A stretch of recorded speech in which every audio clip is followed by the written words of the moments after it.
Hello everyone, இன்றைக்கி நம்ம வந்துட்டு காலையில் பிரேக்ஃபாஸ்ட்டுக்கு ஆனியன் வந்துட்டு கட் பண்ணிகிட்ருக்கேன். இதுக்குன்னு பார்த்தீங்கன்னா ஆனியன் தோசைக்கு கரெக்டான டெக்ஸ்டரில் பிடிச்ச மாவு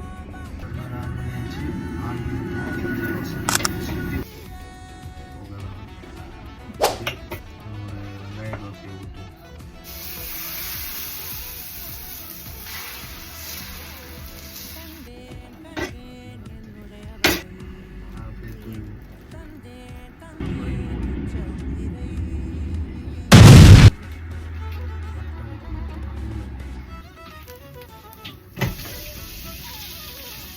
உண்மையிலே மீன் குழம்பு தோசை செம்ம டேஸ்ட்டு, வேறு லெவலில் இருந்துச்சு. அதுவும் எங்கள் ரூமில் வந்துட்டு சேட்டா வச்ச குழம்பு, இது கேரளா ஸ்டைலில் வச்சார். சும்மா ஜம்முன்னு இருக்குது.